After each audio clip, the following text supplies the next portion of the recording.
And he further warned, और उसने आगे ये चेतावनी भी दे दी, if any invasion occurred from the occupancy upon the eastern region of the river Sutlej Lahore side, it would be stopped through military power. तो इसको रोका जाएगा। अब जो ब्रिटिश ऑफिसर थे या ब्रिटिश साइड थी, उसने ये वार्न किया कि किसी प्रकार का इन्वेजन होगा, किसी प्रकार का अटैक होगा, किसकी तरफ से, लाहौर साइड यानी पंजाब के रणजीत सिंह की तरफ से अगर किसी भी प्रकार का अटैक किया जाएगा तो क्या होगा, इट वुड बी स्टॉप्ड, इसको रोका जाएगा। और कैसे रोका जाएगा, through military power, military power के द्वारा इसको रोका जाएगा। The Maharaja Ranjit Singh got defeated and, अब जब इनमें आपस में कॉन्फ्लिक्ट होता है, एक छोटा बैटल होता है, तो इसमें जो महाराजा रणजीत सिंह थे उनकी डिफीट हो जाती है, वो हार जाते हैं। And 25 of April 1809 treaty of Amritsar was signed between Ranjit Singh and britisher. अब ये इंपॉर्टेंट लाइन रहेगी, इसको ध्यान में रखना अपने को। When the treaty of Amritsar took place, तो नंबर 1 रहेगा, treaty of Amritsar took place on 25 of April 1809, which treaty was signed between Britishers and Ranjit Singh. तो treaty of Amritsar was signed between Ranjit Singh and britisher.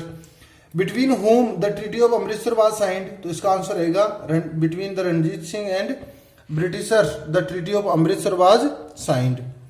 According to this treaty the Britishers establish their control upon the eastern region of Sutlej river. अब जो cause of reason था, अब इनके बीच में जो conflict हुआ था, उसके ऊपर किसकी सोवेरेनिटी एस्टेब्लिश होगी, ब्रिटिशर्स की सोवेरेनिटी एस्टेब्लिश होगी।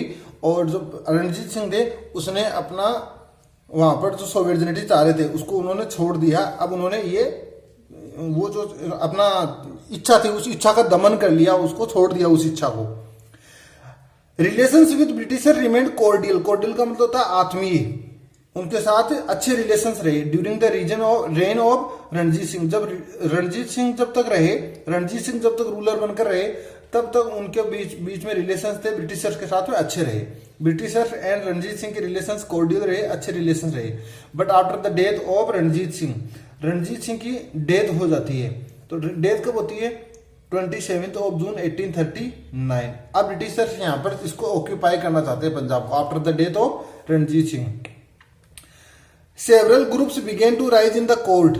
अब जैसे इनकी डेथ होती है तो क्योंकि इनका एक्चुअल में जो बच्चा था छोटा जिसका नाम था दलीप सिंह, वो दलीप सिंह छोटा था तो वो राजा नहीं बन सकता था। इसलिए क्या थे, कई सारे चीफ्स थे, जो चीफ थे वो क्या बनना चाहते थे, several groups began to rise in the court due to ambition and greed of various chiefs.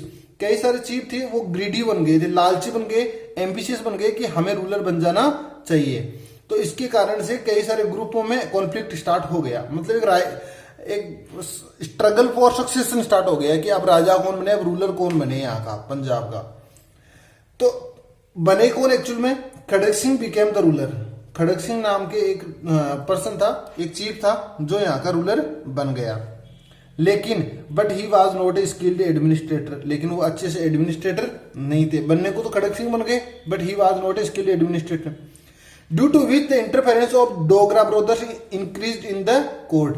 अब ये स्किल्ड एडमिनिस्ट्रेटर नहीं होने के कारण से एक दूसरे चीफ थे जो थे डोगरा ब्रदर्स, उन्होंने इंटरफेरेंस करना इंक्रीज कर दिया, उनका इंटरफेरेंस ज्यादा होने लग गया।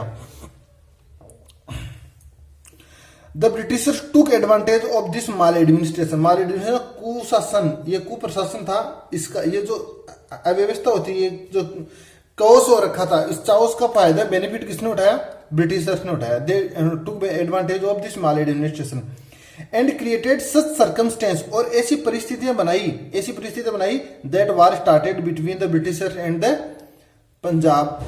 जो सिख जो रूलर थे उनके और ब्रिटिशर्स के बीच में क्या स्टार्ट हो गया, एक वार स्टार्ट हो गया, एक स्ट्रगल स्टार्ट हो जाता है। अब ये जो स्ट्रगल होते हैं, 2 स्ट्रगल होते हैं, एक तो फर्स्ट एंग्लो सिख वार और सेकंड एंग्लो सिख वार। तो इसके बारे में देखते हैं अपन सबसे पहले फर्स्ट के बारे में। Imperialistic ambition of Britishers and their policy of divide and rule was the reason of this war. अब यहाँ पर क्वेश्चन पूछेंगे what was the reason of first Anglo Sikh war. तो इसके 2 रीजन रहेंगे। नंबर 1 तो रहेगी इंपेरियलिस्टिक एम्बिशन। अब ये तो हर जगह रीजन रहा हुआ है एक्चुअल में। imperialistic ambition of the Britishers is the reason of all the conflicts between the Indian rulers and Britishers। और सेकंड पॉलिसी थी उनकी डिवाइड एंड रूल, उन्होंने फूट डालो राज करो की जो पॉलिसी थी वो भी एक मेजर रीजन रहा है, और मैक्सिमम केसेस में ये रीजन रहे हुए हैं। After the first struggle British governor general lord Hardinge first declared a war against the Sikh on 13th of December 1845। अब जो फर्स्ट एंग्लो सिख वार है वो स्टार्ट होता है 13th ऑफ दिसंबर 1845। इसमें जो ब्रिटिश गवर्नर जनरल थे वो कौन थे? Lord Hardinge first. ये इन्होंने वार को डिक्लेयर किया था। On 10th of February 1846 the Sikh were decisively defeated. Decisively का मतलब निर्णायक रूप से।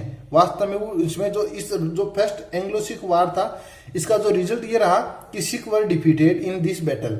और कब? On 10th of February 1846 in the battle of Sobraon. अब जो एक्चुअल में ये बैटल हुआ था कौन सा हुआ था? Battle of Sobraon. On 13th of February 1846 after 3 days of this battle, 3 days के बाद में एक बैटल के बाद में क्या होता है?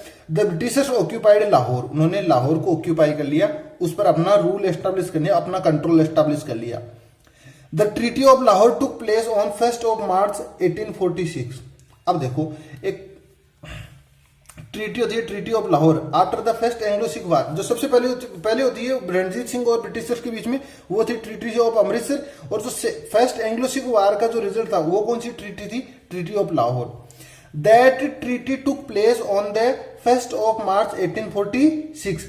According to this treaty, according to the treaty of Lahore, Jalandhar Doab was annexed in British empire. जो जालंधर का जो दोआब होता था, दोआब का मतलब 2 रिवर के बीच का जो एरिया होता था, उसको ब्रिटिश एम्पायर में एनेक्स कर दिया गया, मतलब इसमें इंक्लूड कर दिया गया, उसमें मिला दिया गया। And Sikh were asked to pay an amount of 1 crore and 50 lakh rupees to Britishers. अब देखो ये तो फर्स्ट प्रोविजन हो गया। सेकंड प्रोविजन हो गया कि सिखों को ये कहा गया कि आप हमें 1 crore 50 lakh rupees दो। ठीक, किसके लिए? वार इंडेमनिटी, मतलब जो ये युद्ध हुआ था, फर्स्ट एंग्लो सिख वार हुआ था, बैटल ऑफ सोब्राम हुआ था, इसके कारण से जो नुकसान हुआ है उसका 1 crore और 50 lakh rupees की डिमांड की किसने? ब्रिटिशर्स ने। The number of Sikh army was also restricted. अब थर्ड प्रोविजन ये है कि सिखों की आर्मी रहेगी उसको कम कर दिया गया। उनको कहा गया कि आप सिख जो आर्मी रखोगे वो कम रखोगे, जैसे पहले 10,000 थी तो आप उसको 5,000 ही रखोगे। Hardinge wanted to maintain his control upon the administration. अब जो हार्डिंग फर्स्ट था, हार्डिंग कौन था? गवर्नर जनरल था ईस्ट इंडिया कंपनी का। तो वह क्या चाहता था कि वहां जो एडमिनिस्ट्रेशन है पंजाब का उसके ऊपर कंट्रोल करना चाह रहा था। तो Hardinge wanted to maintain his control upon the administration of Punjab till Maharaja Ranjit Singh son Dilip Singh became an adult.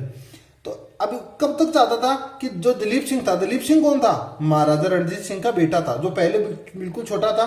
तो जो हार्डिंग फर्स्ट उसने कहा कि जब तक दिलीप सिंह एडल्ट नहीं हो जाए, जब तक वह नौजवान नहीं हो जाए, एक वयस्क पर्सन नहीं हो जाए, तब तक ये जो यहाँ का एडमिनिस्ट्रेशन है वो किसके कंट्रोल में रहना चाहिए? ईस्ट इंडिया कंपनी के गवर्नर जनरल के अंडर में रहना चाहिए।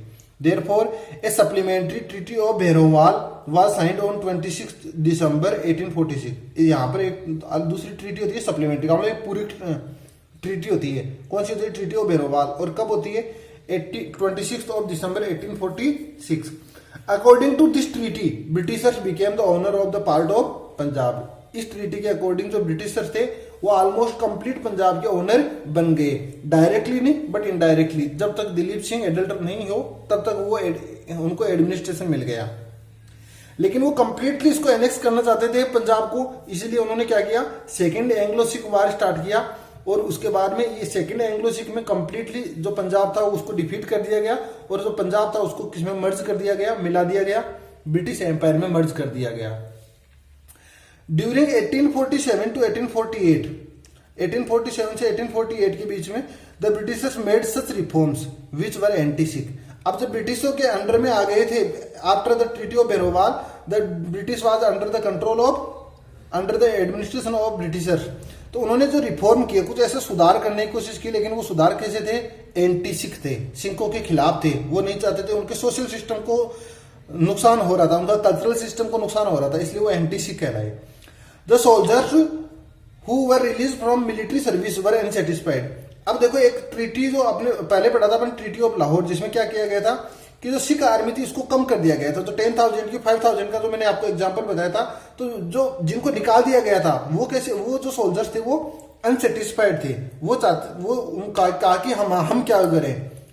द राइट्स ऑफ रानी जिंदा, अब रानी जिंदा थी दिलीप सिंह की माँ थी और महाराजा रणजीत सिंह की पत्नी थी, वाइफ थी। तो राइट्स ऑफ रानी जिंदा वर स्नेच्ड अवे, उनको भी छीन लिया गया। इसके जो राइट्स थे रानी जिंदा के उनको भी छीन लिया गया। तो these are were the major reasons. Major reasons में अगर अपन काउंट करेंगे तो फर्स्ट वन तो रहेगा एंटी सिख रिफॉर्म्स, नंबर 2 रहेगा unsatisfaction of the soldiers who were released from military service, और थर्ड रहेगा the snatching away the rights of Rani जिंदा।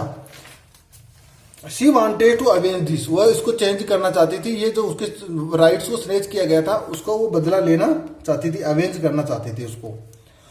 All these were the reasons of the second Anglo Sikh war, ये जो major regions रहेंगे किसके लिए, second Anglo Sikh वार के। तो ये रीजन्स अपने को लर्न करना है, क्यों समझाऊंगा मैं, what were the major reasons of second Anglo Sikh war.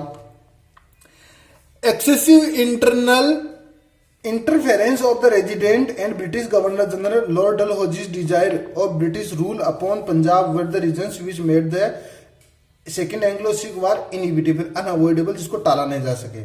तो पहले रीजन तो पढ़े, इसके अलावा दूसरा रीजन क्या रहेगा, और अदर रीजन में क्या रहेगा, एक्सेसिव इंटरनल इंटरफेरेंस, आंतरिक रूप से बहुत ज्यादा हस्तक्षेप करते थे कौन, रेजिडेंट, जो वहां का जो अब रेजिडेंट क्या होता था, जैसे कि ये कोई पार्ट है इंडिया का, जैसे पंजाब है, अब मराठा पावर है, अपने राजपूताना है, तो इनमें क्या करता था, एक ऑफिसर को नियुक्त किया जाता था, वो वहां के एडमिनिस्ट्रेशन को ध्यान में रखता था।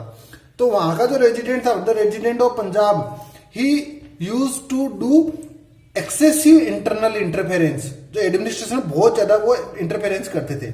इसके अलावा सेकेंड रीजन में और बताया इसमें, British governor general lord Dalhousie desire to British rule upon the Punjab.